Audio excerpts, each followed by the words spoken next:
తాకట్టులో ఉన్న బంగారాన్ని విడిపించి ఆ రోజు ఆన్లైన్ ధరకే కొంటుంది కొమ్మూరి గోల్డ్.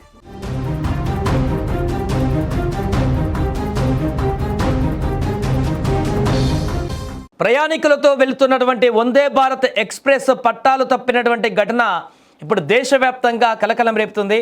ముంబై నుంచి షోలాపూర్ వెళ్తున్నటువంటి వందే భారత్ ఎక్స్ప్రెస్ పూణే సమీపంలో పట్టాలు తప్పింది. సోమవారం సాయంత్రం జరిగిన ఈ ఘటనలో ప్రయాణికులెవరికి ఎలాంటి గాయాలు కాకపోవడంతో అంతా ఊపిరి పీల్చుకున్నారు. అధికారులు వెంటనే సహాయక చర్యలు కూడా చేపట్టారు.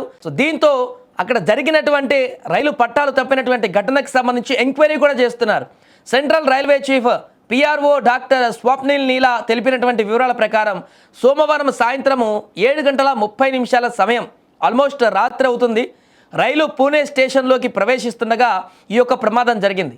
ఊహించని ఘటనతోటి అందులో ఉన్న ప్రయాణికులందరూ కూడా భయాందోళనకు గురయ్యారు. ప్లాట్ఫామ్కు సమీపంలోని డైమండ్ క్రాసింగ్ వద్ద రైలు 4వ కోచ్కు చెందినటువంటి ఒక ట్రాలీ పట్టాలు తప్పింది. రైలు ఒక ట్రాక్ పై నుంచి మరో ట్రాక్కు మారేటువంటి మార్గాన్ని డైమండ్ క్రాసింగ్గా మనం చెప్తుంటాం. ఒక పట్టాల నుంచి ఇంకో పట్టాలకు మారిపోతుంటుంది. పూణే స్టేషన్ యార్డ్ ఆధునీకరణ పనుల్లో భాగంగా ఈ డైమండ్ క్రాసింగ్ను అప్గ్రేడ్ చేయాలని ఇప్పటికీ ప్రణాళిక సిద్ధం కూడా చేశామని స్వప్నిల్ నీలా వివరించారు. ప్రయాణికులను మరో రైలుకు మార్చేటువంటి ఏర్పాట్లు కూడా చేస్తున్నామన్నారు. అక్కడ పట్టాలు తప్పిన తర్వాత దేశవ్యాప్తంగా ఉన్న ఇలాంటి పాతతరం నాన్ స్టాండర్డ్ డైమండ్ క్రాసింగ్లన్నింటినీ ప్రాధాన్యత క్రమంలో భర్తీ చేస్తామంటూ కూడా ఈ సందర్భంగా స్పష్టం చేశారు. ఇక ప్రమాదం జరిగిన వెంటనే పట్టాలు తప్పినటువంటి కోచ్లోని ప్రయాణికులు తమ లగేజీలతో కిందకి దిగి ప్లాట్ఫామ్ వైపు నడుచుకుంటూ వెళ్లారు. రైల్వే అధికారులు వారిని సురక్షితంగా గమ్యస్థానాలకు చేర్చేందుకు మరో రైలును ఏర్పాటు చేసే ప్రయత్నం కూడా చేశారు. ఈ ఘటనతో మహారాష్ట్రలో నడుస్తున్నటువంటి వందే భారత్ సర్వీసులపైన ఇప్పుడు స్వల్ప ప్రభావం పడేటువంటి అవకాశం ఏర్పడింది. ఏదేమైనా కూడా దేశంలో ప్రతిష్టాత్మకంగా తీసుకువచ్చినటువంటి రైలు ఇది, వందే భారత్ రైలు అనేటిది.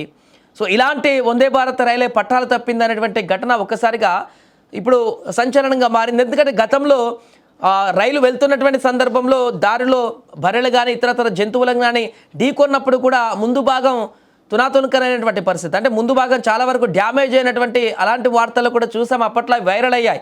ఇప్పుడు ఏకంగా పట్టాలే తప్పేసింది అనేటువంటి విషయానికి సంబంధించి, అంటే ఇక్కడ ట్రైన్ తప్పిదం కాదు, ఒక డైమండ్ క్రాసింగ్కి సంబంధించినటువంటి తప్పిదంగానే కనిపిస్తుంది. ఏదేమైనా కూడా ఇక్కడ వందే భారత్ ఎక్స్ప్రెస్ తప్పింది అనేటువంటి వార్త అనేది ఒకసారిగా సెన్సేషన్గా మారింది. మరి దీనికి సంబంధించి రైల్వే అధికారులు మరలా భవిష్యత్తులో ఇలాంటి ఘటనలు జరగకుండా పట్టాలి. ఎందుకంటే ఒకవేళ అది కనుక వేగంగా ఉన్నట్లయితే ట్రైన్ ఇంకెక్కడైనా వేరే చాలా హెవీ స్పీడ్లో ఉన్నప్పుడు మార్గ మధ్యలో ఇది స్టేషన్కి నియర్ బై ఉంది కాబట్టి స్లోగా ఉంటుంది కాబట్టి ఏం కాలేదు. హెవీ స్పీడ్లో వెళ్తున్నప్పుడు అలాంటి పరిస్థితి వస్తే ప్రమాదం ఏ రకంగా ఉంటుందో ఊహించడానికే మనకు భయాందోళన కలుగుతుంది. సో ఏదేమైనా కూడా ఈ ప్రమాదంలో ఎవరికి ఎలాంటి చిన్న కూడా గాయం కూడా కాకపోవడంతో అంతా ఊపిరి పీల్చుకున్నారు. బట్ ప్రయాణికులు అయితే కొంత ఆందోళనకు గురయ్యారు. పట్టాలు తప్పేసి ఆ ట్రైన్ పక్కకి వెళ్ళిన నేపథ్యంలో ఆ బోగిలో ఉన్నటువంటి వారందరూ కూడా తీవ్ర భయాందోళనకు గురయ్యారు. ఎట్టకేలకు అధికారులకు వచ్చి వారందరినీ కూడా సేఫ్గా అక్కడికి పంపించడంతో అంతా ఊపిరి పీల్చుకున్నారు.